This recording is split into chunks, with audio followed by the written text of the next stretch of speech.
Silakan Pak Sukri.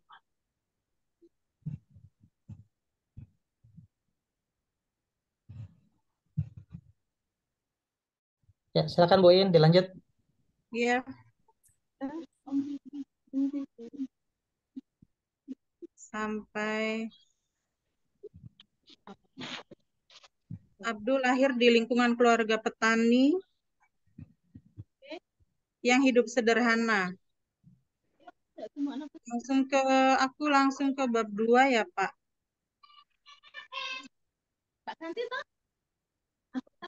Ya, taat dan cinta ilmu pengetahuan. Orang tuanya berasal dari kota Mahalajnas. Ayahnya bukan seorang bangsawan yang kaya, tetapi cukup berwibawa dan terhormat. Ibunya keturunan Arab, silsilahnya sampai kepada Umar bin Khattab. Kakek Muhammad Abduh diketahui ikut menentang pemerintahan Muhammad Ali. Kenyataan itu disampaikan pula kepada Abduh Hasan Khairullah, ayah Muhammad Abduh. Karena tuduhan itu, ayahnya sempat dipenjara untuk beberapa lama sebelum ia menetap di Al-Ghoribiyah dan mengikat tali perkawinan dengan ibu Muhammad Abduh. Guru pertama Muhammad Abduh adalah ayahnya sendiri. Pelajaran yang pertama kali diperolehnya adalah membaca, menulis, dan menghafal Al-Quran. Hanya dalam jangka waktu 2 tahun, ia telah menghafal seluruh ayat Al-Quran. Kemudian di usia 14 tahun, ia dikirim oleh ayahnya ke Tanta untuk belajar di Masjid Fikih Al-Ahmadi. Setelah dari Tanta, ia merasa kurang puas akan metode pembelajarannya. Muhammad Abduh kembali ke rumahnya. Dan dari rumah, Muhammad Abduh disuruh kembali ke Tanta oleh ayahnya. Akan tetapi, Muhammad Abduh tidak kembali ke Tanta, melainkan ke sebuah desa yang bernama Kanis Urin. Di sana, di tempat tinggal pamannya yang bernama Syekh Darwish Qadar, seorang alim yang banyak melakukan perjalanan ke luar Mesir. Dari situlah Muhammad Abduh mulai bangkit lagi dalam membaca buku dan berusaha membaca buku secara mandiri, yang mana Muhammad Abduh diberi motivasi oleh pamannya Muhammad Abduh. Pada tahun 1866, Muhammad Abduh pergi ke Al-Azhar. Tetapi keadaan di Al-Azhar ketika Muhammad Abduh menjadi mahasiswa di sana masih dalam kondisi terbelakang. Bahkan menurut Ahmad Amin, Al-Azhar menganggap segala yang berlawanan dengan kebiasaan sebagai kekafiran. Membaca buku-buku seperti geografi, ilmu alam, atau falsafah adalah haram. Memakai sepatu adalah bid'ah.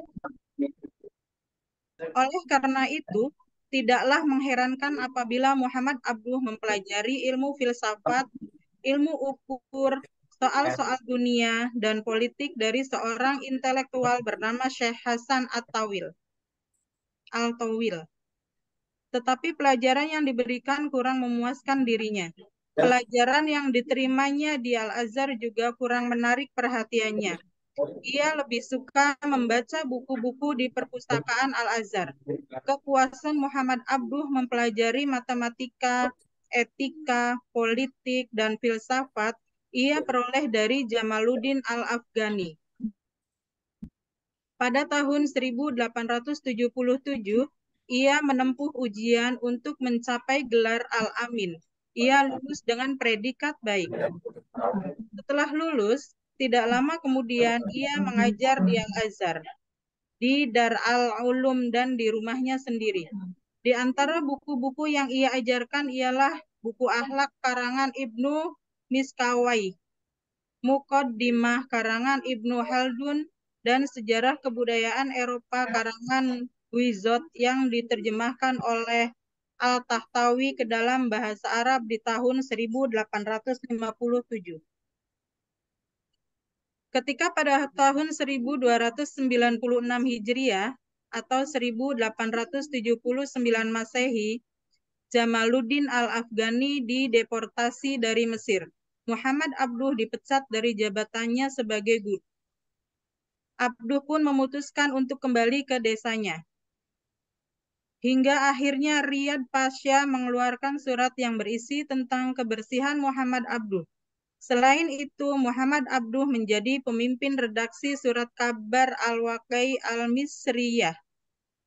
Di dalam surat kabar itulah Muhammad Abduh menyampaikan pemikiran-pemikirannya.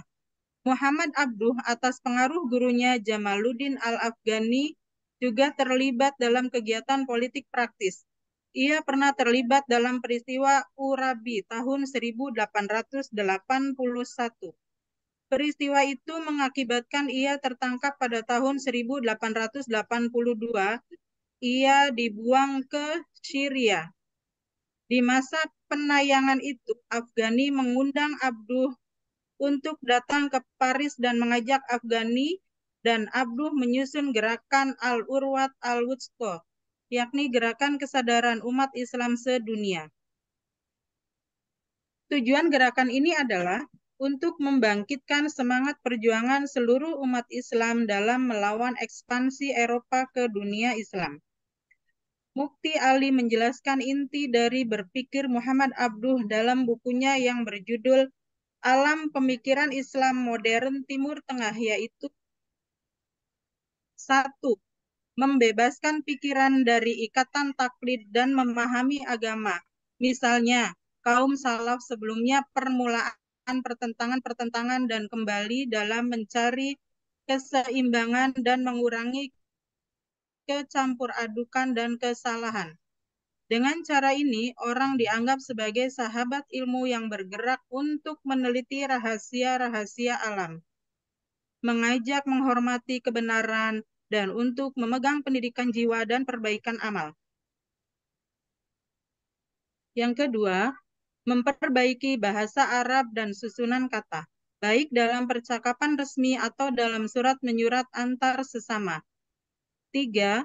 Pembaharuan di bidang politik. Ini dilakukannya di majelis syuro sejak ia dipilih menjadi anggota majelis itu. Karya-karya Muhammad Abduh. 1. Tafsir Al-Quran Al-Karim. Tidak selesai. 2. Risalah Al-Tauhid. Menjelaskan bahwa manusia hidup menurut akidahnya. Bila akidahnya benar, maka akan benar pula perjalanan seumur hidupnya. Dan akidah itu bisa betul jika orang yang mempelajarinya dengan cara yang betul pula. Pendirian inilah yang mengemudi Abduh untuk menegakkan tauhid dan berjuang. 3. Al-Rod Al-Lahanutu. 4. Risalah Al-Waridat. 5. Hasyiyah Al-Syarh Al-Dawanili Al-Aqaid Al-Adudiyah. 6. Syarnaj Al-Balagho. 7. Syar Muqamat Al-Badi Al-Hamzani. 8. Al-Islam wa al-Rad ala mutaqidihi. 9. Al-Lalam wa al-Nasroniyah al-Ilmu al-Madaniyah. 10. Al-Saurah al-Arabiyah. 11. Al-Rad ala al-Dahriyin.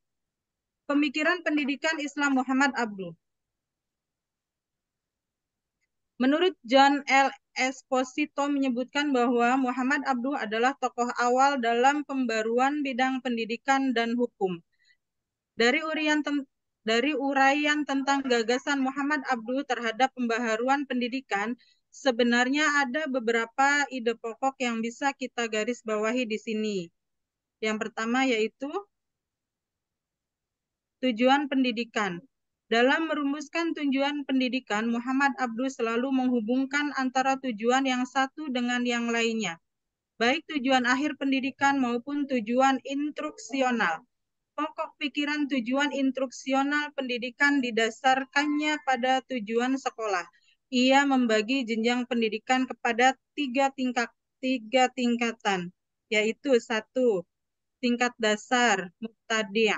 Tujuan instruksionalnya adalah pemberantasan buta huruf sehingga dapat membaca apa yang tersurat dan dapat berkomunikasi lewat tulisan.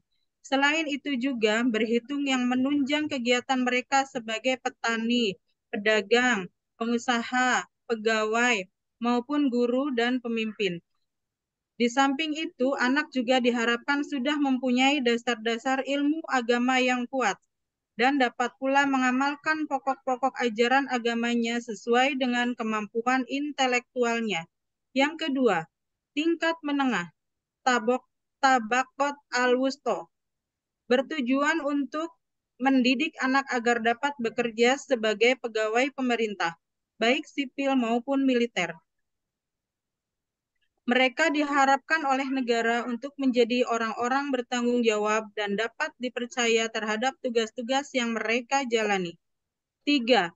Tingkat tinggi, tabakot al-ulia, bertujuan untuk mencetak tenaga guru dan pemimpin-pemimpin masyarakat yang berkualitas. Mereka yang telah lulus dari sekolah tingkat tinggi ini diharapkan bisa menjadi guru untuk seluruh jenjang pendidikan serta dapat membina kesejahteraan masyarakat. Selain pendidikan akal, Abdu juga menekankan pentingnya pendidikan jiwa atau pendidikan moral spiritual. Roshid Rida, murid Abdu, menuturkan bahwa pendidikan Muhammad Abdu bertujuan mendidik akal dan jiwa serta mengembangkannya hingga batas-batas yang memungkinkan anak didik mencapai kebahagiaan hidup di dunia dan di akhirat. B. Kurikulum pendidikan. Muhammad Abduh merumuskan kurikulum berdasarkan tingkatan-tingkatan, yaitu tingkatan dasar, tingkat menengah, dan pendidikan tinggi. Pengorganisasian ini didasarkan pada pembagian manusia sesuai dengan lapangan pekerjaan yang akan mereka geluti. Agar setelah anak didik selesai mengikuti jenjang pendidikan tersebut, mereka dapat melaksanakan tugasnya sesuai dengan tuntutan agama Islam dan perkembangan zaman. Dalam penyusunan materi ini, ia selalu merujuk kepada tujuan pendidikan. Adapun materi yang ditawarkan oleh Muhammad Abduh menurut tingkatannya adalah sebagai berikut. 1. Pendidikan dasar. Pendidikan dasar terdiri dari akidah Islam dan fikih dan akhlak. Akidah Islam berisi tentang ringkasan akidah Islam yang disepakati oleh ahli sunnah, bukan mengandung makna kontradiktif antar golongan. Penyajian pelajaran harus berdasarkan pada Al-Quran dan hadis. Selain itu, sebagai perbandingan diajarkan pula akidah Kristen beserta kekacauan dan kesamarannya. Fikih dan akhlak. Dalam pelajaran fikih meliputi masalah halal dan haram, ibadah yang asli dan ibadah yang bid'ah, serta hal-hal yang wajib dan sunnah. Semua materi berdasarkan pada Al-Quran, hadis, dan pendapat sahabat. Dalam pelajaran akhlak diajarkan akhlak terpuji dan akhlak tercela. Ini pendidikan dasar ada 3 berarti. Satunya adalah sejarah Islam. Berisi tentang ringkasan sejarah-sejarah agama Islam. Yang kedua, pendidikan menengah. Akidah Islam, pendidikan menengah terdiri dari akidah Islam, fikih dan akhlak, sejarah Islam. Akidah Islam pada mata pelajaran ini materi yang diberikan hampir sama dengan tingkat dasar dan belum menjangkau perbedaan pendapat para usuliyah. Fikih dan akhlak, materi yang diberikan pada tingkatan ini lebih menekankan pada kegunaan, terutama dalam masalah akhlak. Misalnya, kegunaan berakhlak mulia dan pengaruhnya dalam kehidupan masyarakat.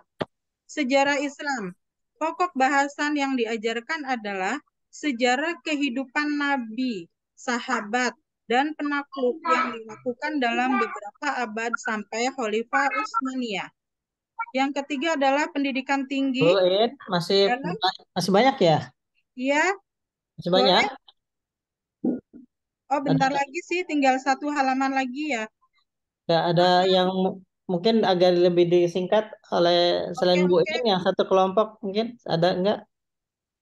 Biar Boleh tidak aku nyamperin singkat gitu. aja ya, aku ringkas aja. Sampai Oke. apa tadi? Sampai ini sejarah Islam, akidah Islam, pendidikan dasar, pendidikan menengah, pendidikan tinggi, ilmu kalam. Kontribusi pemikiran pendidikan Muhammad Abduh diantaranya purifikasi atau pemurnian ajaran Islam. Tadi yang ke satu, purifikasi. Yang kedua adalah reformasi Muhammad Abduh. Yang ketiga adalah reformulasi Muhammad Abduh. Yang keempat adalah penyatuan ilmu pengetahuan dan Islam dualisme dalam konteks pendidikan.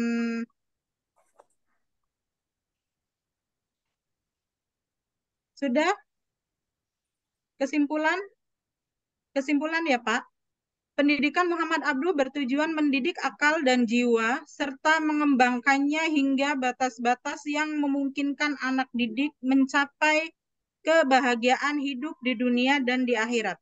Muhammad Abduh merumuskan kurikulum berdasarkan tingkatan-tingkatan, yaitu tingkatan dasar, tingkat menengah, dan pendidikan tinggi. Pengorganisasian ini didasarkan pada pembagian manusia sesuai dengan lapangan pekerjaan yang akan mereka geluti. Ada dua aspek metodologi pendidikan yang dibicarakan oleh Muhammad Abduh, yaitu metodologi dalam bentuk mikro dan bentuk makro. Sebagai sosok pembaharu, Muhammad Abduh memiliki andil besar dalam perbaikan pembaharuan pemikiran Islam kontemporer. Beberapa kontribusi pemikiran pendidikan Muhammad Abduh dalam pengembangan teori pendidikan Islam diantaranya purifikasi, reformasi pendidikan, formulasi, dan penyatuan ilmu agama dan ilmu pengetahuan. Sekian pemaparan makalah dari kelompok 6.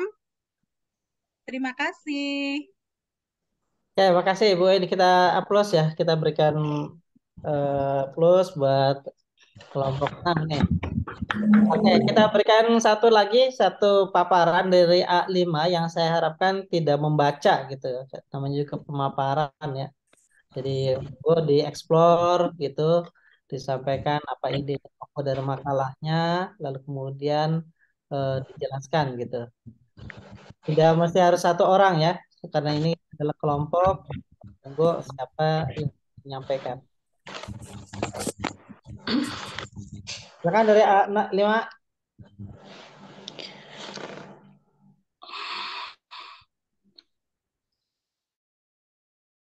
Kelompok kalimat siapa aja? Baik, Assalamualaikum warahmatullahi wabarakatuh. Assalamualaikum warahmatullahi wabarakatuh.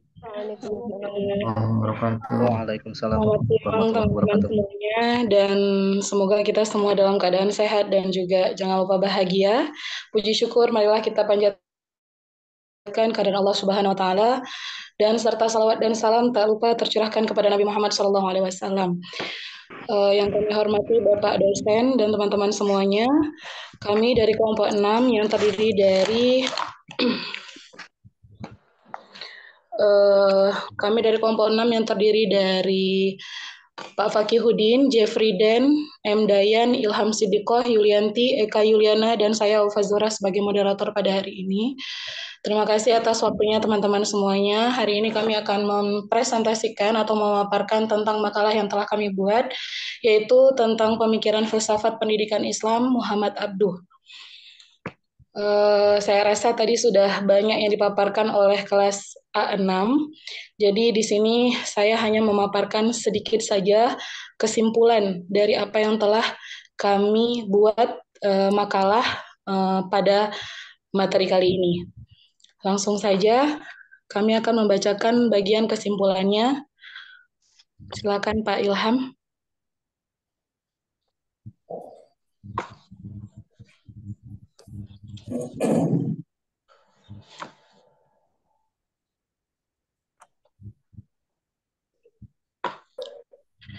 Di sini untuk rumusan permasalahan kami ketika kami membuat makalah, yaitu yang pertama yang harus kami bahas bagaimana sejarah hidup Muhammad Abduh, kemudian apa saja karya Muhammad Abduh. Yang ketiga, bagaimana pemikiran pendidikan Islam Muhammad Abduh, dan selanjutnya bagaimana perhatian Muhammad Abduh terhadap Al-Quran. Langsung saja di bagian kesimpulan ini kami paparkan, Muhammad Abduh adalah seorang pembaharu yang terlahir dari sejarah panjang perjalanan pendidikan yang ia peroleh dan membentuk kepribadian tersendiri, sehingga ia bukan hanya mampu merasakan kekurangan pendidikan, akan tetapi melakukan usaha penuh untuk melakukan pembaharuan. Muhammad Abduh berguru kepada Jamaluddin Al-Afghani, seorang yang dikenal dalam dunia Islam sebagai mujahid dan mujaddid. Ia juga ulama yang alim. Muhammad Abduh mengagumi ilmu dengan cara berpikir Jamaluddin yang modern, sehingga ia belajar padanya. Bahkan saat pengasingannya di Beirut, Jamaluddin mengundang Muhammad Abduh untuk bersamanya berjuang di Perancis, menyebarkan semangat perjuangan dan pembaharuan melalui penerbitan majalah. Walaupun pada akhirnya penerbitan itu ditutup oleh pemerintah Perancis karena dianggap berbahaya, dan sikap berani Muhammad Abduh untuk lebih konsentrasi pada pembaharuan pendidikan membuatnya namanya dikenal sampai saat ini. Selanjutnya mungkin agar teman-teman lain juga ikut berkontribusi, kami persilakan kepada Ibu Eka untuk memaparkan selanjutnya kesimpulan yang telah kita buat. Kepada Ibu Eka.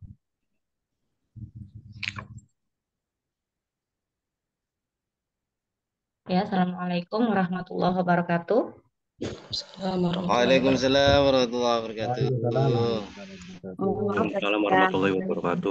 Jadi agak sedikit Rugi. kesulitan bacanya.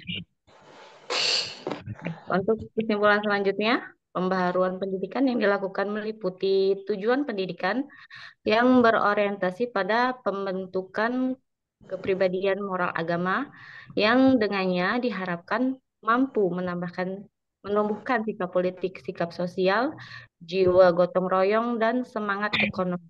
Selanjutnya, di dalam sekolah agama harus dianjurkan pengetahuan modern dengan menggunakan metode pengajaran yang membuat murid tidak sekedar ingat, tetapi juga memahami apa yang diajarkan, dan tentu saja pembelajaran berlangsung dengan mempergunakan bahasa yang mudah dimengerti.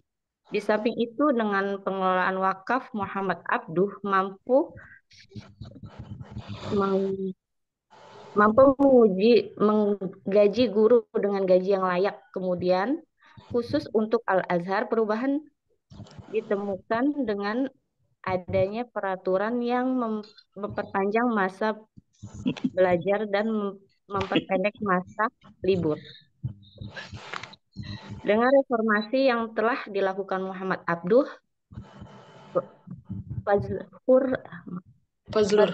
Fazlur Rahman menggelarnya dengan sebutan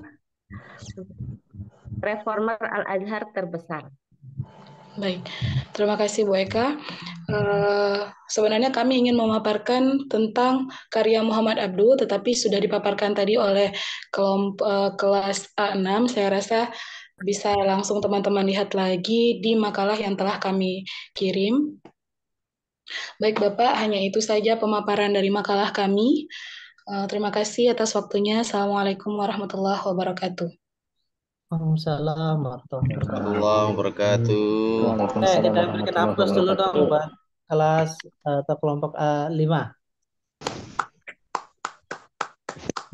Kawan-kawan sekalian, saya kira pemakalah tadi ya dari dua kelas sudah menyampaikan, dan makalah-makalahnya juga sudah di-share ya ke Bapak dan Ibu. Mudah-mudahan Bapak dan Ibu juga berkesempatan untuk membaca makalah, dan kita akan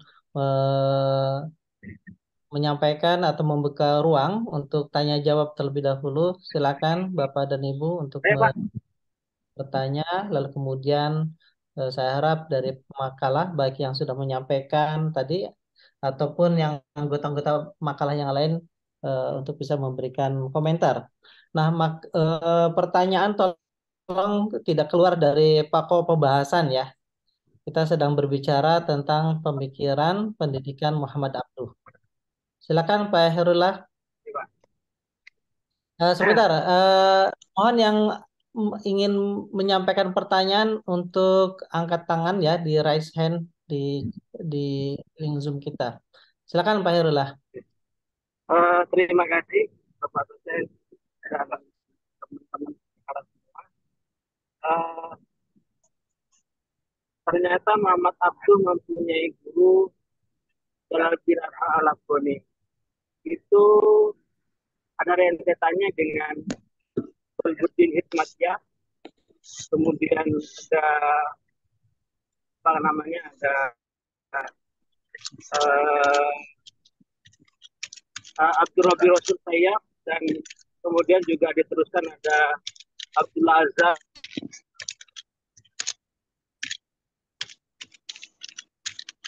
Tentunya mereka Putus Pak, putus Pak. dia sama ya.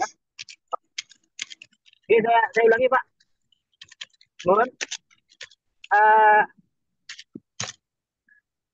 saya apa namanya menyampaikan dulu bahwa Muhammad Abduh itu mempunyai guru apa bisa dengar Bang ya? Dengar nggak Pak? Ya. Halo? Kemudian juga ada sambungannya dengan Golbuddin Hikmatyar dan para mujahid-mujahid Afghanistan yang mereka akidahnya Asy'ari Al-Maturidi. Kemudian perlu saya tanyakan ini, kalau kemudian nyambungnya kepada para harokah-harokah itu kemudian dicap menjadi seorang teroris, tapi ternyata beliau ini termasuk orang yang melahirkan filsafat pendidikan yang hebat. Ini bagaimana saudara sekalian ketika dihubungkan dengan seorang teroris ini sebenarnya kebenarannya itu seperti apa? Apakah kita kemudian bisa mengambil pendapat-pendapatnya ya ataupun bagaimana? Ini saya kira teman-teman. Oke, bisa dipahami ya. Kemudian kan sekarang itu bisa menyambung dengan kemudian Taliban hari ini kan dari Afghanistan itu. Golbuddin Hikmatyar, Abdullah Azam, kemudian ada Taliban. Itu mungkin Bapak dosen. Oke, bisa dipahami ya dari pemakalah. Suaranya putus-putus, Pak. Baik, Ya, Pak, bisa. bisa ya. Jadi Pak Herula bertanya, Muhammad Abduh yang tokoh yang sekarang kita bahas ini, kalau tadi berdasarkan dari makalah ataupun uraian pemakalah, disampaikan beliau memiliki sejumlah guru. Di antaranya itu adalah katakan Jamaluddin Al-Afghani dan juga beberapa guru-guru lainnya. Cenderung itu pemikirannya sangat konservatif ya. Ya, pemikirannya sangat konservatif, bahkan pada isu-isu tertentu cenderung radikal gitu. Nah, tetapi justru Muhammad Abduh tidak seperti halnya gurunya, kira-kira itu. Mungkin dari pemakalah bisa menjelaskan hal itu. Bisa dipahami ya dari pemakalah dan juga kawan-kawan yang lain. Oke, silakan yang lain kita buka dulu penanya berikutnya yang kedua. Mungkin kita akan menyampaikan ataupun bertanya terkait dengan pemikiran-pemikirannya. Silakan ada yang bertanya?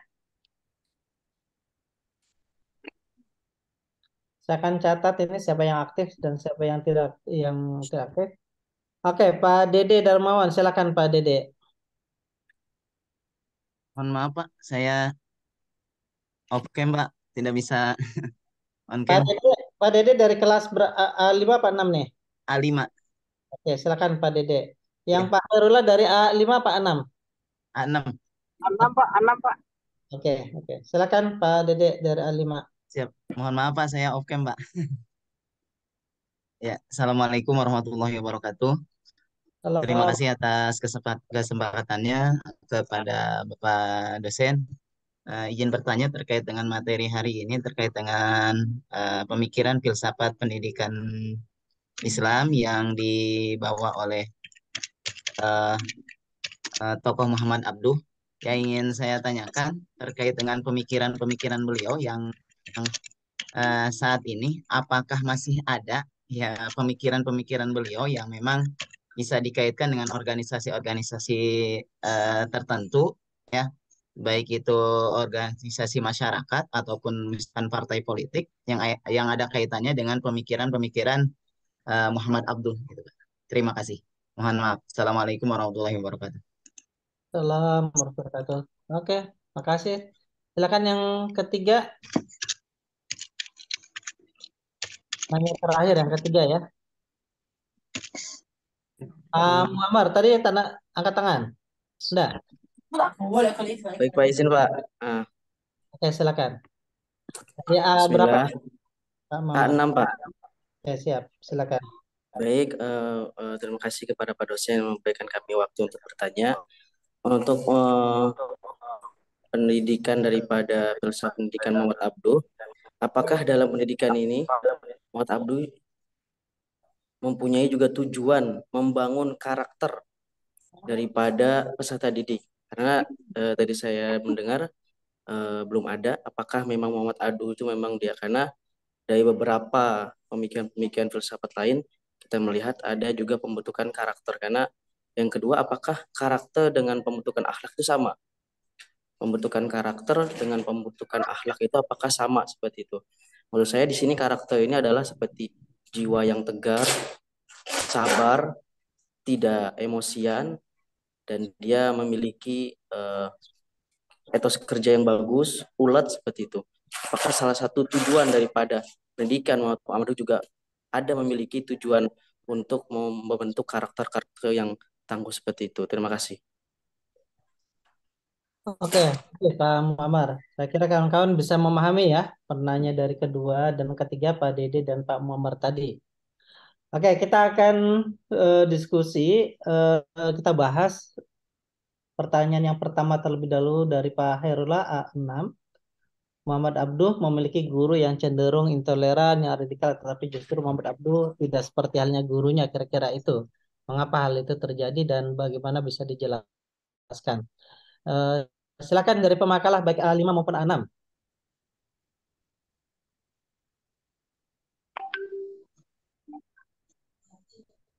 Ayo, pemakalah.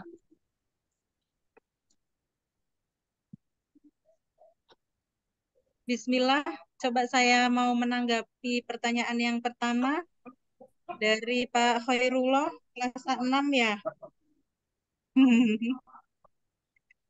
Pertanyaannya intinya Muhammad Abdul itu tidak seperti gurunya gitu ya Pak. Ya. Karena Muhammad Abduh itu adalah salah seorang yang pemikir. Beliau itu pemikir, berpikir cerdas. Jadi apa yang dikerjakan atau yang dilakukan oleh gurunya itu tidak langsung semuanya dianggap benar. Dipikirkan dulu, dicermati, dan sekiranya kalau dianggap oleh Muhammad Abduh itu benar, dia akan mengikutinya. Dan apabila sekiranya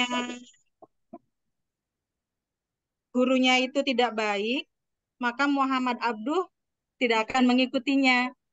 Jadi penyebabnya adalah salah satunya Muhammad Abduh itu seorang pemikir yang cerdas gitu Pak. Jadi bisa mengetahui mana yang baik dan mana yang tidak baik, walaupun itu gurunya sekalipun gitu. Segitu aja jawaban dari saya. Mangga barangkali ada tambahan dari yang lain.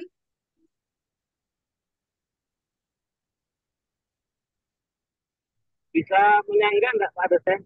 Sebentar, kita beri kesempatan dulu dari kelompok Bu dan Bu In. Silakan. Pemakalah.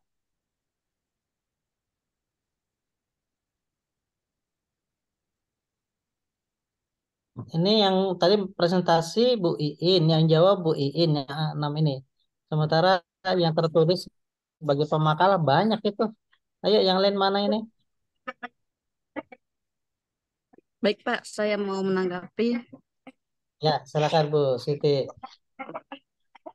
Mengapa Muhammad Abduh tidak seperti gurunya, ya? Karena Muhammad Abduh ini adalah seorang filsuf, ya. Seorang filsuf itu yang pemikirannya sangat cerdas, cerdik, bahkan dalam pemikirannya itu apa yang dikatakan gurunya itu di semuanya tidak semuanya diikuti oleh Pak Muhammad Abdul ini. Nah, ketika orang lain tidak melakukan hal yang sama dan bahkan sering menentang pembaharuan yang dilakukannya, karena memang itulah watak setiap modernis itu. Modernis itu apa? Adalah seorang yang paling cepat tanggap merespon perkembangan yang terjadi dan sekaligus paling cepat diresponsi oleh masyarakat sekitar. Jadi mengikuti apa yang pada zamannya pada zaman di Muhammad Abduh tersebut.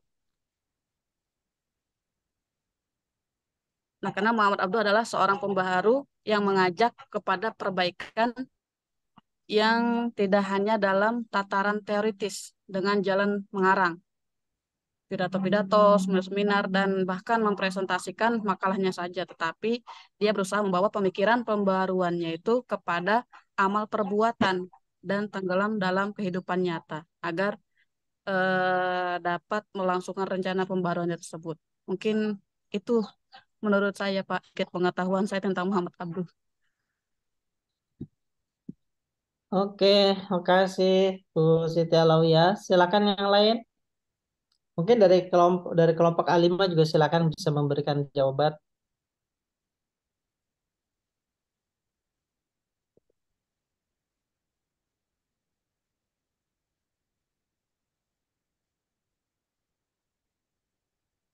Ya, kawan-kawan.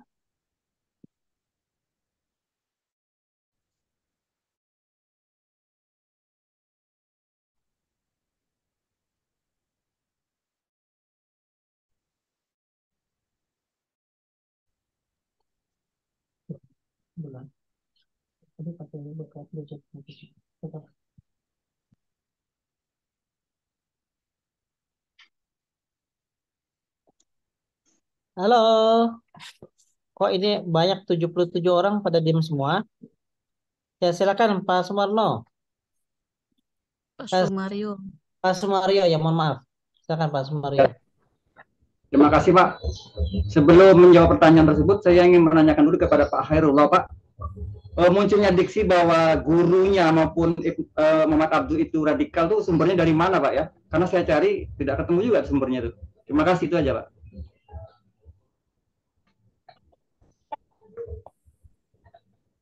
Bisa menjawab Pak Rasek? Ya, silakan. Tadi mohon maaf tadi juga disampaikan apa namanya oleh pemakalah juga berguru dengan Jalaluddin Al-Afghani, dan itu adalah mujahid ternama pada waktu itu yang kelas dengan apa itu namanya Golbuddin Hikmatyar dan lain sebagainya, ya, pejuang Afghanistan. Kemudian Muhammad Abduh ini termasuk guru besar salah satu organisasi yang besar di Indonesia, dan ini termasuk mujahid juga, ya, tajdid, termasuk pendapat-pendapatnya diambil oleh Kiai Haji Ahmad Dahlan, walaupun nggak semuanya, sebagiannya. Dan dari seorang kiai tersohor di Indonesia juga bahwa apa namanya pemikiran-pemikirannya itu termasuk juga ada yang kesamaannya dengan Rasid Ridho, itu dikatakan sesat begitu. Itu bagaimana? Itu saya sudah apa namanya membaca dan juga mendengarkan dari para ulama-ulama. Saya kira itu, Pak Sumaria.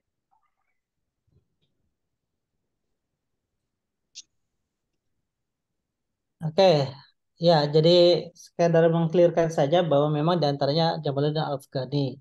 Jamaluddin Al-Afghani pada satu sisi memang itu sangat konservatif, tapi juga pada sisi yang lain dia juga memberikan pengaruh yang sangat kuat untuk memiliki pemikiran-pemikiran pembaruan di bidang keislaman, ya.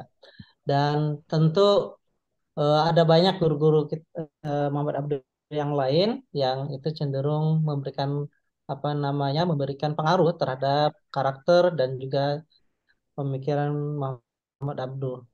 Oke, sebelum saya ingin menambahkan jawaban ataupun ini ada Pak Muhammad Syukri, ada yang mau menambahkan atau menjawab dari pertanyaan pertama, silakan Pak Syukri. Ya, nambahin Pak. Silakan Pak Sukri. Ya kalau kita lihat dari bukunya Dr. Toto Soeharto yang Filsafat Pendidikan Islam, itu salah kita katakan ketika Muhammad Abduh itu beda dengan gurunya.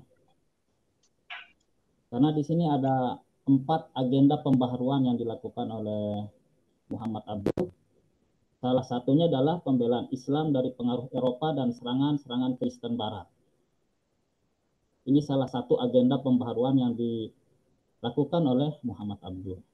Tapi karena kita sekarang belajar tentang filsafat pendidikan Islam, maka kita agak fokus ke masalah bagaimana sumbangan dari Muhammad Abduh terhadap pendidikan Islam. Jadi yang kita menggarisbawahi salah kalau kita mengatakan Muhammad Abduh itu beda dengan gurunya. Hampir sama, karena salah satu perjuangan Muhammad Abduh adalah bagaimana membela Islam dari pengaruh Kristen Barat. Cuma itu Pak dosen yang saya mau sampaikan. Oke. Ada yang mau nambahkan satu lagi sebelum kita lari ataupun kita berpindah ke pertanyaan kedua? Saya kembalikan pada penanya dulu Pak Herula. Bagaimana Pak Herula? Mungkin nanti menunggu ilmu dari Pak dosen saja Pak. Dua dosen, Oke, sekalian. Jadi memang Muhammad Abduh ini adalah pemikir yang lahir di akhir abad ke-19 ya. Beliau adalah lahir di Mesir yang kemudian memiliki banyak tokoh, banyak guru, dan juga banyak bersinggungan terkait dengan pemikiran-pemikiran keislaman. Kalau toh guru-gurunya salah satunya memang Jamaluddin Al-Afghani itu sendiri, yang tentu bukan hanya satu-satunya, ada juga Syekh Hasan Al-Tawil ya, kemudian juga para pemikir filosof-filosof yang lain yang cenderung memberikan pengaruh besar terhadap Muhammad Abduh. Dan Bapak Ibu sekalian, ini memang tidak akan selalu linier, gurunya siapa lalu kemudian melahirkan pemikirannya seperti apa. Dalam berbagai banyak kasus ya. Kita lihat misalnya seorang pemikir dalam pemikiran aliran kalam katakan itu Wasil bin Atha ya. Wasil bin Atha itu pemikir Mu'tazilah ya. Itu lalu kemudian kalau kita lihat siapa gurunya malah justru dari eh, kalangan Asy'ariyah gitu. Lalu kemudian dari yang dia nggak puas terkait dengan pemikiran yang cenderung dianggapnya kurang rasional, lalu kemudian dia membuat katakan corak berpikir yang baru yang berbeda dengan para guru-gurunya yang lain. Dan demikian juga sama seperti halnya Muhammad Abduh ini juga memiliki murid ya. Di sana ada Muhammad Rashid Ridho misalnya. Muhammad Rashid Ridho ini juga adalah murid dari Muhammad Abduh yang kecenderungan dalam berpikirnya juga relatif berbeda dengan Muhammad Abduh. Kalau kita lihat Muhammad Abduh itu karena beliau ini adalah orang yang sangat bagus dalam konteks membaca lalu kemudian mengakses terhadap literatur-literatur, katakan misalnya literatur filsafatnya Ibnu Miskawai.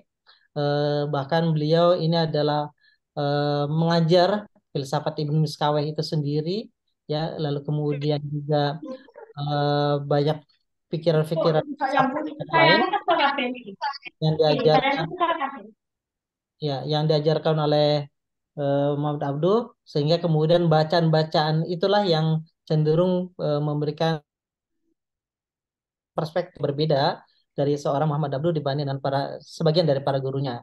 Oleh karenanya, Bapak dan Ibu sekalian, ini kita bisa bisa mengambil pelajaran bahwa guru yang cenderung konservatif itu seringkali atau bahkan tidak selalu tidak selalu akan melahirkan pemikiran konservatif. Demikian juga guru yang katakan yang rasional juga tidak selalu akan melahirkan guru-guru yang rasional juga. Meskipun sesungguhnya itu tidak selalu bertolak belakang juga. Ada banyak justru para guru-gurunya itu akan melahirkan murid-murid yang memiliki kecenderungan yang sama dengan gurunya. Intinya bahwa dalam kita melihat seseorang itu tidak selalu mutlak lalu kemudian mengatakan seseorang itu sama persis seperti halnya gurunya. Seringkali sentuhan-sentuhan pembicaraan dengan kelompok yang lain yang berbeda ataupun buku-buku yang dibaca itu memberikan apa namanya perspektif yang berbeda dibanding dengan para gurunya. Nah, ini Muhammad Abduh terlepas dari para gurunya yang sedemikian beragam, saya kira sangat penting untuk kita lihat bagaimana perspektif Muhammad Abduh ketika melihat dalam persoalan pendidikan itu. Nah, tadi kita akan masuk dulu lah ya, masuk pada pertanyaan Pak Dede Darmawan, apakah masih ada pemikiran Muhammad Abduh? Pertanyaannya adalah, seperti apa sih pemikiran Muhammad Abduh itu? Ya, sehingga apakah untuk kemudian bisa menjawab apakah masih ada pemikiran Muhammad Abduh saat ini. Nah, saya ingin melempar dulu ini Pak Herula ya dan kawan-kawan sekalian, pemikiran Muhammad Abduh seperti apa sih yang diajarkan oleh Muhammad Abduh yang disampaikan kepada publik yang tadi juga sebagian sudah disampaikan oleh pemakalah ya Bu Iin dan juga kawan yang lain.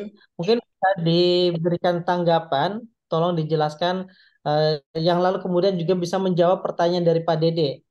Katakan misalnya pemikiran Muhammad Abduh itu cenderung apa namanya tidak setuju dengan pemikiran pendidikan yang dualisme pendidikan, ya pendidikan yang berkarakter Al-Azhar, yang madrasi, ya madrasah itu, yang keagamaan ansih, ya yang murni, lalu kemudian sisi yang lain pemerintah itu melaksanakan atau mengembangkan yang mengakomodasi terkait dengan eh, temuan-temuan dari Barat gitu.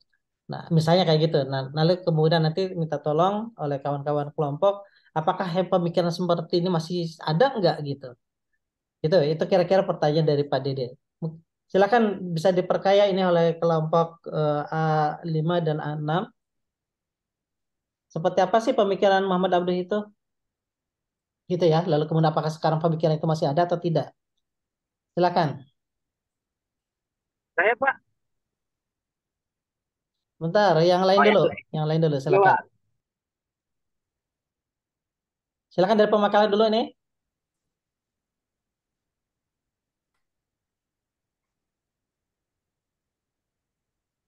Dari kelompok A5, dari kelompok A6 pemakalah. Ini saya lihat kalau lihat dari sisi jumlah ya 10-an orang sih ada ya. Gitu. Ayo silakan.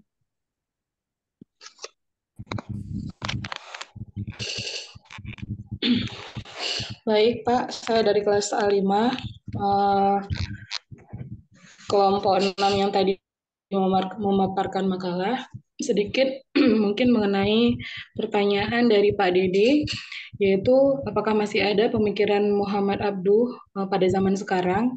Yang saya lihat dari hasil makalah kami, pemikiran Muhammad Abduh itu tetap memiliki referensi pada zaman sekarang, terutama dalam konteks pembaruan dan modernisasi pemikiran Islam. Ada beberapa aspek pemikiran yang masih diajarkan dan ditetapkan pada zaman sekarang. Yang pertama ada rasionalitas dalam pemahaman agama, kemudian pembaruan pendidikan Islam. Kalau rasionalitas dalam pemahaman agama, Abduh menekankan pentingnya akal sehat atau reason dalam memahami ajaran agama. Pemikirannya menyoroti perlunya pendekatan yang rasional dan kontekstual terhadap interpretasi agama, sehingga pemahaman Islam dapat relevan dan dapat dengan pengembangan zaman. Kemudian ada kesatuan agama dan sains. Yang keempat, keadilan dan kesejahteraan sosial. Kemudian ada keterbukaan terhadap pemikiran baru. Jadi pada zaman dahulu, pada zaman pemikiran Muhammad Abduh ini, sampai sekarang masih ada beberapa yang relevan seperti itu, Pak. Contohnya di pembaruan pendidikan Islam, gagasan Abduh terhadap tentang pembaruan pendidikan Islam tetap relevan. Dia berjuang untuk mengubah kurikulum dan metode pengajaran di institusi pendidikan Islam agar sesuai dengan kebutuhan masyarakat modern. Pendidikan yang terkini, kontekstual, dan berfokus pada pengembangan akal sehat terus menjadi fokus dalam banyak lembaga pendidikan Islam. Oke, good. Makasih Bu Ulfa. Kita berikan aplaus dong buat Bu Ulfa ini. Oke, silakan dari kelompok anggota kelompok yang lain. Boleh dari A5, boleh dari A6.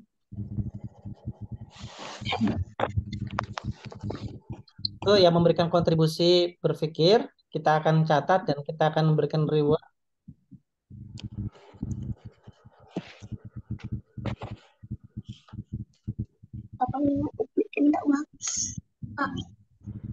Silakan dari pemakalah. Pak Ramdan mana nih? Datang nggak Pak Ramdan ini? Bu Mumun, Pak Jelani.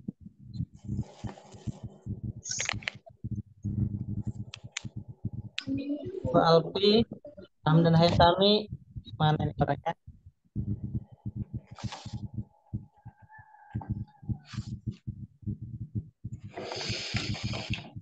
Pak Fakihudin, Pak Jefriden, Pak Muhammad Dayan, Pak Ilham Siddiqoh, Bu Hadir, Pak. Liana. Oke, silakan.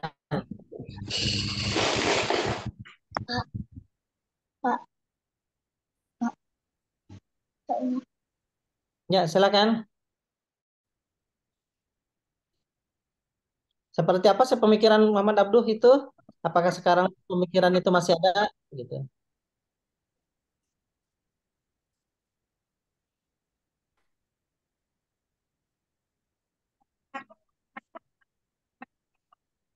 Silakan dari anggota kelompok, silakan.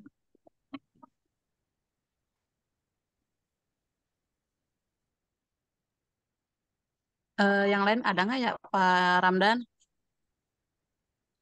Barangkali mau menjawab, silakan.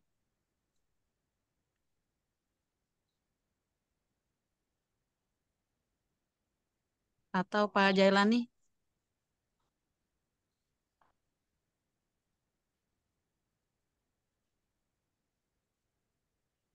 Ya, tentu meskipun pemakalah, tapi karena nggak memberikan komentar apapun, ya kita akan ada catatan ya, gitu. Nanti dalam penilaiannya.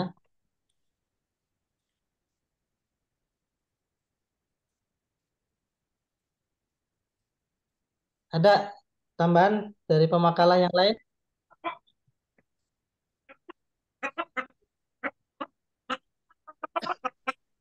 Baik Pak, mohon maaf saya kurang sehat. Saya coba untuk menjawab ya Oke, pertanyaan dari Pak Deden.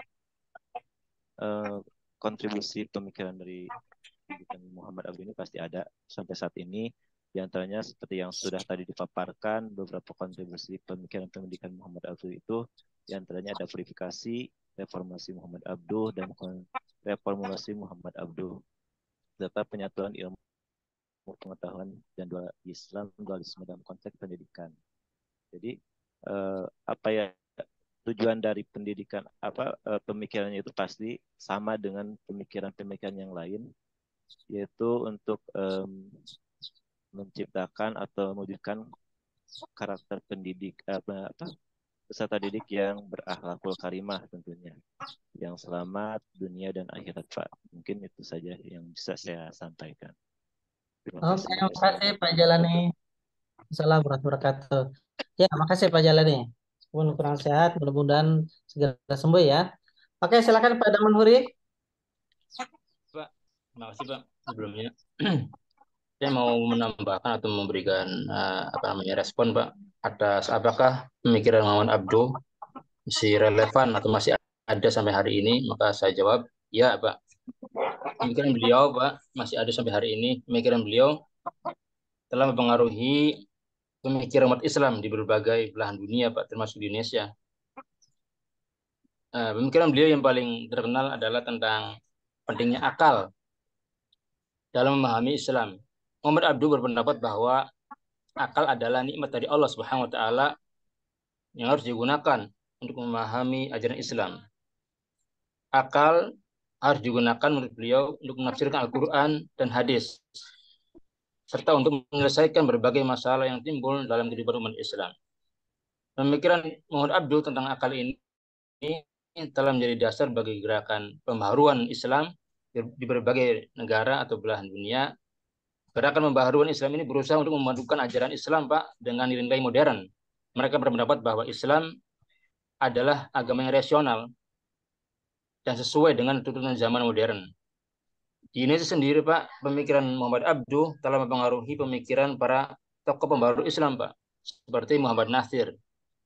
Itu di antara tokoh kita, tokoh pembaru Islam di negeri kita yang terpengaruh oleh pemikiran dari Muhammad Abduh.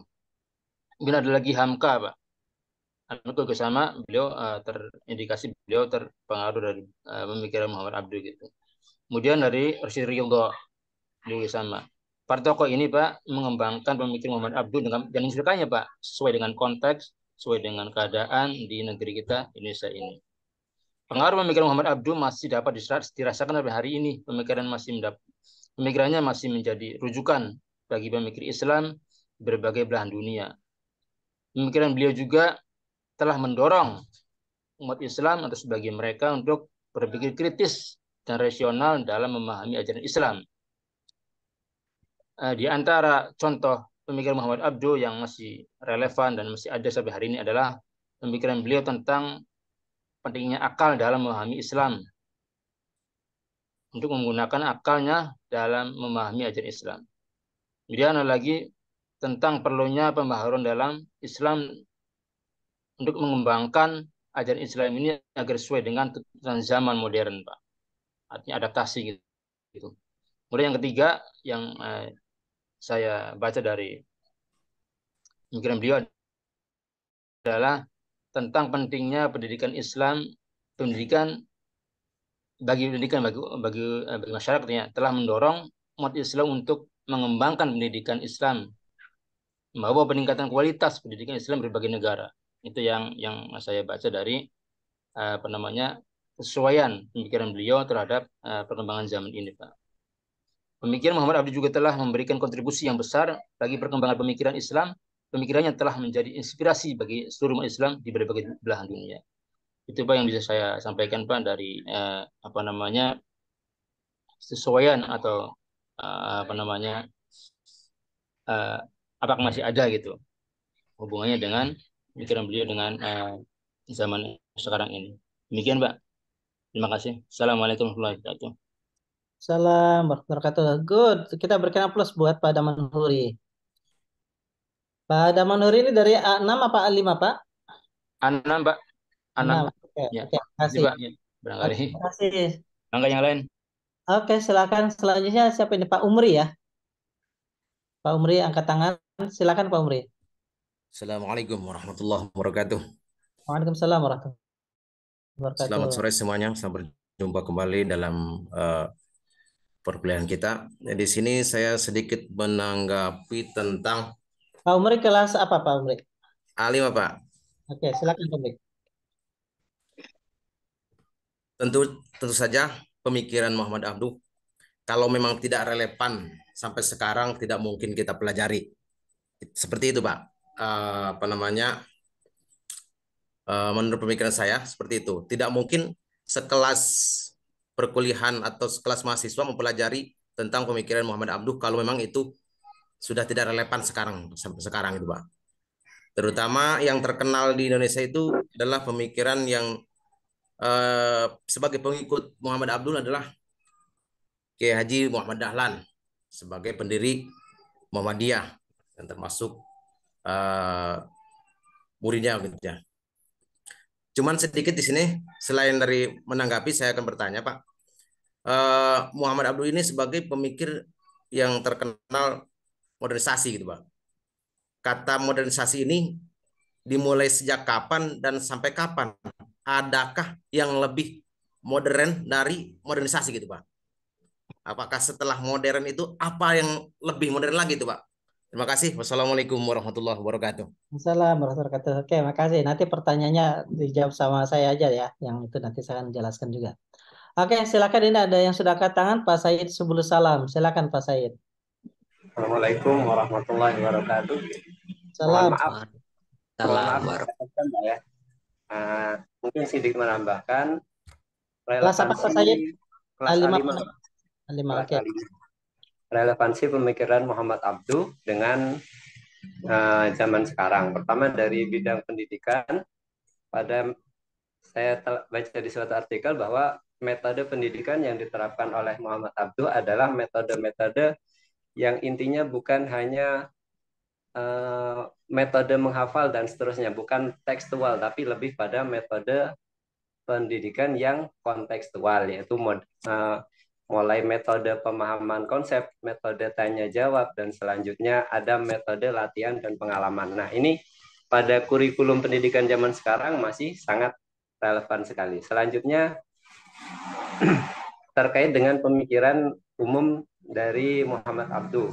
Pertama yaitu terkait dengan reformasi pendidikan tinggi Islam, di mana pada zaman Muhammad Abduh dahulu, termasuk di Al-Azhar, di situ bahwa dulu metode pendidikan atau materi pendidikan yang disampaikan di sana hanya terfokus pada ajaran-ajaran Islam, pada buku-buku kuno atau buku-buku kitab-kitab Islami yang sudah dikarang oleh ulama-ulama sebelum beliau saja. Itu pada masa sebelum Muhammad Abduh belajar di sana. Nah, mengajar di sana. Tapi setelah datangnya Muhammad Abduh, beliau berusaha untuk mereformasi, untuk tidak hanya mempelajari buku-buku atau kitab-kitab berbahasa Arab saja, tapi pada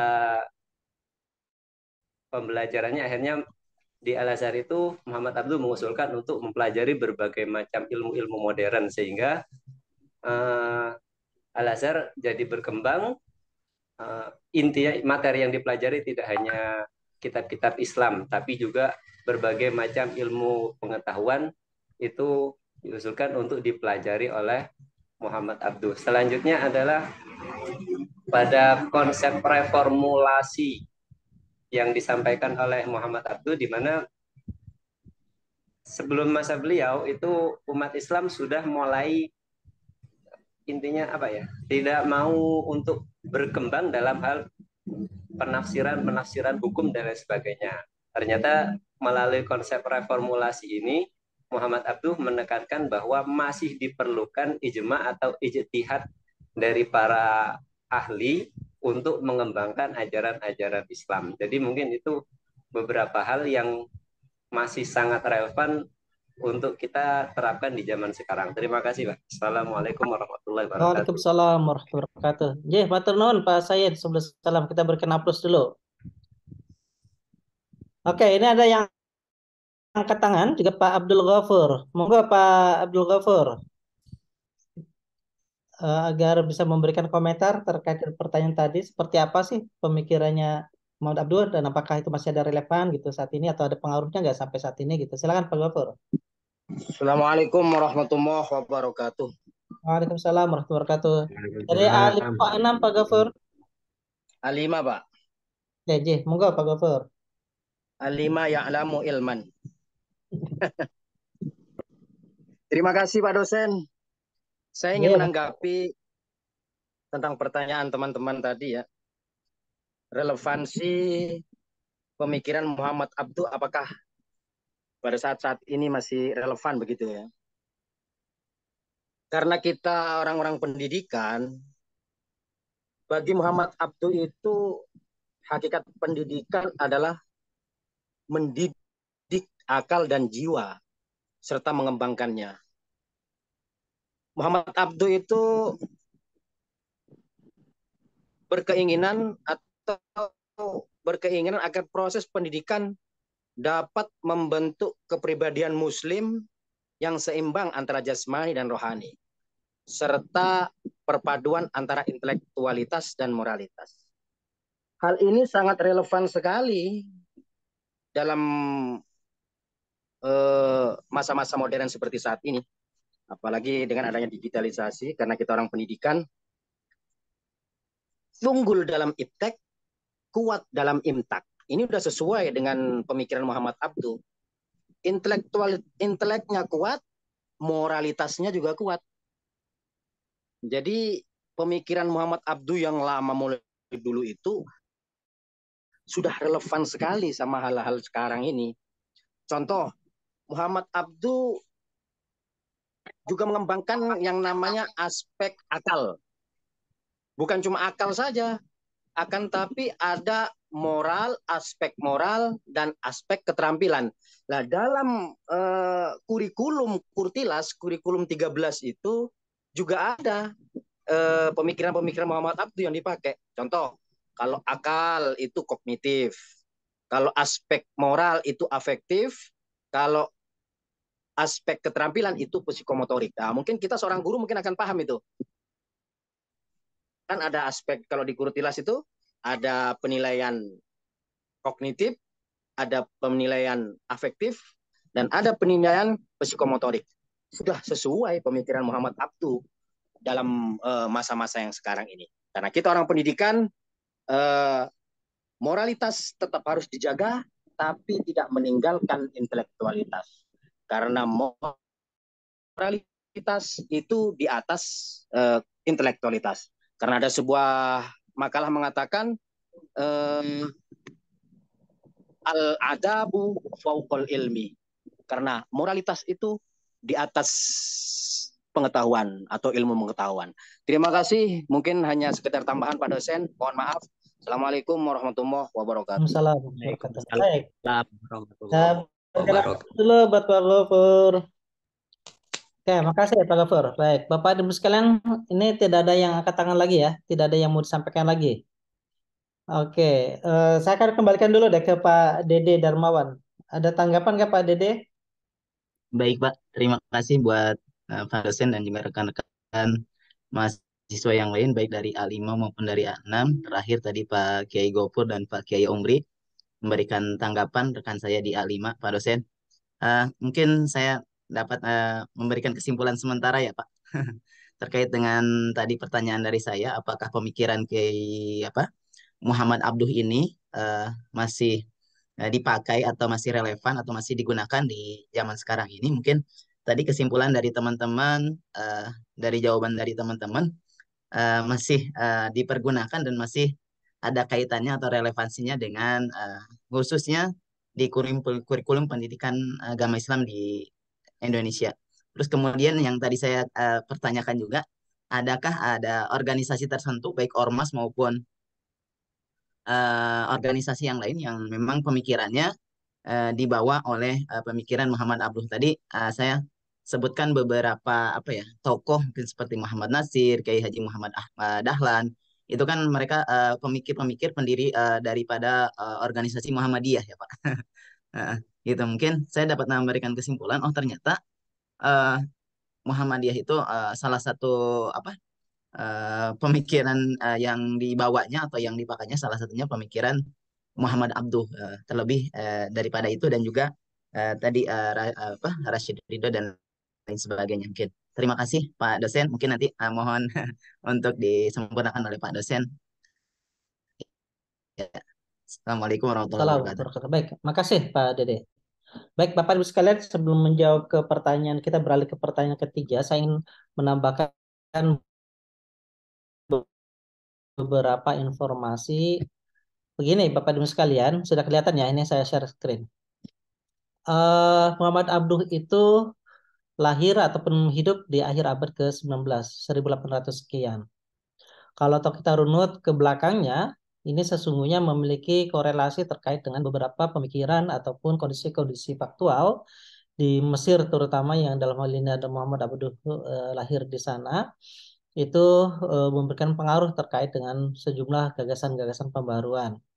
Kita lihat misalnya di abad Rasulullah itu lahir di abad ke-6, lalu kemudian berkembang Islam itu sampai dengan ke Cordova dan seterusnya ya, itu terus berkembang, tetapi kemudian di abad ke-13 ya terutama persisnya di tahun 1258 ya, itu Hulagohan itu mampu memporak-porandakan Damaskus sebagai simbol kemegahan ataupun simbol peradaban Islam. Mengapa? Oleh karena mulai juga pemikiran-pemikiran yang konservatif itu sudah mulai menggejala di masyarakat Muslim. Di samping memang Islam yang sudah berkembang ke berbagai macam belahan penjuru tadi, itu sudah membentuk berbagai macam negara-negara ataupun kerajaan-kerajaan yang yang di dalam kerajaan itu sendiri ataupun dalam pemerintahan itu sendiri itu tidak selalu kemudian berpikir bagaimana memajukan negaranya, tetapi terjebak pada sikap-sikap hedonistik gitu, bagaimana pokoknya yang penting enak dan seterusnya, sehingga kemudian melemahlah Islam pada saat itu. Yang puncaknya di abad ke-13 yaitu 1258 itu Hulaguhan menghancurkan Baghdad gitu ya. Lah, lalu kemudian Bapak dan Ibu sekalian, setelah itu dunia Islam terus makin menurun ya. Sebentar, ini kira-kira anunya Pak, kelihatan nggak nih gambarannya? Kira-kira ini. Jadi dunia Islam semakin menurun oleh karena pemikirannya konservatif, oleh karena juga anti rasionalitas, lalu kemudian juga terjebak pada sikap-sikap hedonis ya. Ini terjadi di dunia Islam saat itu. Kemudian ya, sebentar. Ya, sementara di dunia Eropa itu terus meningkat gitu ya. Jadi ini kira-kira gambarannya Pak Bu. Pada saat itu ini abadnya ya, abad ke tahun 1600-an, 800 sampai dengan 1200 ini apa namanya Hulaguhan menghancurkan Damaskus tadi. Lalu sampai dengan akhir abad ke-19 di sini. Ya. Eropa itu semakin naik ya, tapi Islam itu semakin menurun itu. Ini garis anunya peradabannya itu. Mengapa? Karena memang harus dibantu agar di-mute-kan dulu. Pak Burhan, mohon di-mute-kan dulu. Oke, jadi ini mulai menurun kondisi Islamnya, sementara ini Eropanya semakin menaik gitu. Padahal ketika dulu Islam lahir di sini, kemudian Islam itu terus berkembang naik-naik. Di sana ada Al-Kindi, Al-Bantani, kemudian juga Universitas Al-Azhar juga tumbuh di sini abad ke-11 itu ya, Ibnu Sina, Al-Farabi dan seterusnya terus naik gitu. Tetapi pada saat itu, pada saat ini Islam naik, ini Eropa dalam keadaan turun ini, yang merah ini kan Eropa ini. Kemudian, tetapi pada saat Hulaguhan terutama di sini nih, mulai terjadi penurunan, Hulaguhan menghancurkan Baghdad, mulai turun dunia Islam itu terus sampai dengan katakan sekarang lah gitu ya, mulai muncul lagi semangat untuk pembaruannya. Nah, kawan-kawan sekalian, Mesir ini adalah dunia pertama yang bersinggungan terkait dengan bagaimana peradaban-peradaban Barat sudah berkembang, lalu kemudian tersadarkan. Oleh karenanya saat itu sekurang-kurangnya, nah sekurang-kurangnya ada dua hal yang terjadi di dunia Islam dalam hal ini ada di Mesir. Yang pertama, pembaruan itu lahir oleh karena melihat internal umat Islam itu sendiri yang berpikir tidak rasional. Ya, berpikir tidak rasional, taklid gitu, kemudian pintu ijtihad juga tertutup, orang nggak boleh untuk berijtihad, nggak boleh berpikir secara kreatif, sehingga pokoknya ngikuti saja kira-kira itu. Nah, kemudian juga ajaran Islam lebih dipahami untuk langit gitu, bukan untuk kepentingan kemanusiaan. Tetapi ajaran-ajaran Islam itu hanya untuk melangit, dipahami ya udah pokoknya dari sananya kayak gitu. Tanpa apakah kemudian pemikiran itu kontributif enggak terhadap kemanusiaan. Itu di luar itu. Ya, jadi ini berpikir yang sangat tidak rasional. Ini yang problem pertama, oleh karena pemikiran umat Islam sendiri di internal Islam itu sendiri berpikir yang tidak rasional. Nah, yang kedua, pembaharuan ataupun ide-ide kreatif itu lahir oleh karena ketika sadar dalam hal ini di Mesir, di antaranya dalam Muhammad Abduh terhadap modernitas. Nah, tadi ditanyakan ya oleh Pak Said atau siapa gitu yang bertanya, Pak, apa itu sesungguhnya modern itu? Karena sekalian modern itu ya ditandai oleh dua hal. Yang pertama, modern itu adalah identik dengan sesuatu yang datang dari di luar dunia Islam, dalam ini adalah Barat. itu modern. Katakan ketika di situ terjadi eh, apa dinamika teknologi yang semakin kuat itu berasal dari Barat dan itu adalah bagian dari tanda modernitas. Lalu kemudian juga segala satu berpikir yang dianggap dari Barat itu lalu kemudian cenderung dipahami secara itu kemudian ditempatkan sebagai modern itu tadi. Nah, jadi modern itu terminologi modern di sesungguhnya pada awal kata awal kelahirannya itu oleh karena peradaban-peradaban Barat yang kemudian yang sudah datang, yang sudah turun, yang sudah dikenali oleh masyarakat Islam. Dalam hal ini adalah pada masa di Mesir tadi, akhir abad ke-19.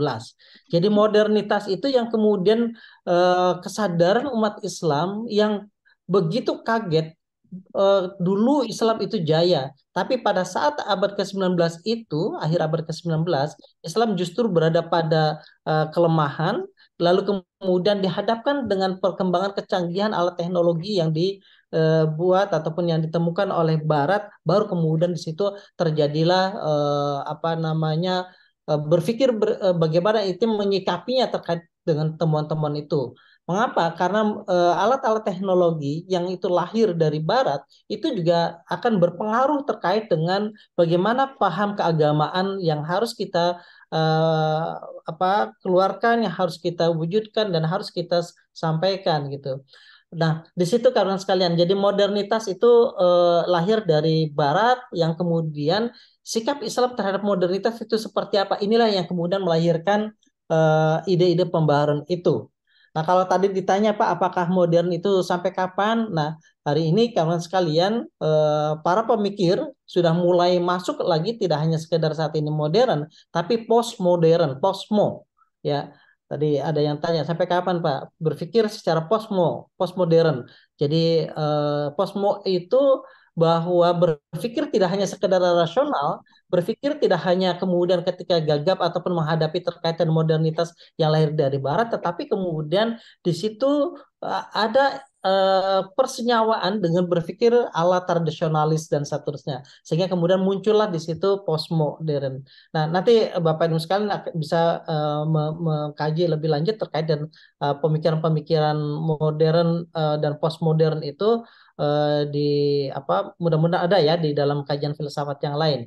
Nah, saya ingin masuk ke dalam apa yang ditanyakan tadi oleh Pak Dede, seperti apa sih pemikiran Muhammad Abduh, lalu kemudian sampai saat ini masih terus berkembang atau tidak, yang tadi juga sebagian sudah dijawab oleh kawan-kawan. Tetapi pada konteks ini saya ingin menyampaikan bahwa Muhammad Abduh itu lahir oleh sekurang-kurangnya dua hal ini. Kesadaran terhadap masyarakat Muslim di Mesir saat itu yang cenderung tidak berpikir secara rasional, pintu taklid ditutup, pintu taklid dibuka, sementara pintu ijtihadnya ditutup, sehingga orang kalau toh berpikir secara ijtihadi gitu, itu dikafirkan gitu, disalahkan dan seterusnya. Lalu kemudian menempatkan Islam itu untuk langit, tidak diterjemahkan untuk kemaslahatan kebangsaan ataupun kemanusiaan gitu. Nah, ini yang kemudian pengaruh terhadap pemikiran-pemikiran Muhammad Abduh bahwa Islam adalah harus rasional, Islam harus bisa memberikan kontribusi untuk kemanusiaan dan seterusnya. Nah, yang kedua ini adalah terkait dengan bagaimana menghadapi dinamika modernitas yang itu lahir, peradaban-peradaban Barat lahir di dunia Islam. Ini dua hal besar ini sesungguhnya pembaharuan Islam itu muncul dan berkembang, termasuk juga yang melatar belakangi pemikiran Muhammad Abduh. Oleh karenanya di dalam konteks pemikiran Muhammad Abduh, Bapak dan Ibu sekalian, ada banyak pandangan-pandangan yang tadi juga sudah dibahas oleh para pemakalah ya. Pemikiran pendidikan Muhammad Abduh, pertama sistem dan struktur lembaga pendidikan ya di Mesir saat itu, bahwa menurut Muhammad Abduh dalam hal ini adalah Al-Azhar ya di Mesir. Al-Azhar yang saat itu cenderung sangat konservatif dalam kurikulum yang dikembangkan di dalam Mesir, di Al-Azhar, yang kemudian hanya semata-mata kajian-kajian Islam yang tidak kemudian diajak untuk berpikir secara rasional tadi. Nah, sementara pada sisi yang lain ya terjadi dualisme pendidikan itu adalah terjadi pemerintah di sisi yang lain mengembangkan pemikiran-pemikiran yang sangat berkiblat ke barat, yang kemudian itu tidak didasari atas apa namanya kajian-kajian keagamaan yang bagus gitu. Nah, ini yang kemudian menurut Abdul, ini dualisme pendidikan semacam ini tidak pas gitu. Dan itu yang sesungguhnya mungkin Bapak dan Ibu sekalian, kalau toh kita lihat misalnya pemikiran Muhammad Abdul yang tidak sesuai dengan ataupun menolak terkait dengan dualisme pendidikan, ya ini pertama misalnya tadi sistem madrasah yang hanya mengembangkan Islam ansih itu, tetapi tidak didekatkan dengan bagaimana berpikir secara rasional, tidak diajarkan tentang matematika, tidak diajarkan tentang bagaimana berpikir dengan bersentuhan dengan peradaban, tapi sisi yang lain mengajarkan terkait dengan peradaban, tetapi tidak didasarkan atas paham-paham keagamaan ataupun kajian-kajian keagamaan. Ini saya kira juga hari ini terjadi di tengah-tengah kita ya. Ya, maksudnya apa? Maksudnya mari kita lihat kawan-kawan sekalian, kawan-kawan di sekolah itu misalnya ya di SD, SMP, SMA itu apakah kuat nggak pada aspek paham keagamaannya? Itu kan diantaranya ya sekolah SD, SMP, SMA ya, bukan madrasah kita. Kalau di madrasah ala kita ini kan madrasah MI, MT, SMA, ini kan kajian-kajian keagamanya kuat, ada 5 mata pelajaran yang dikembangkan di dalam materi-materi agama, tetapi juga ilmu-ilmu sainsnya, IPA, fisika, kimia dan seterusnya itu kan diajarkan. Tetapi pada konteks yang sekolah ini malah justru apa namanya keislaman tadi keagamaan itu kurang oleh karena jam pelajarannya hanya dua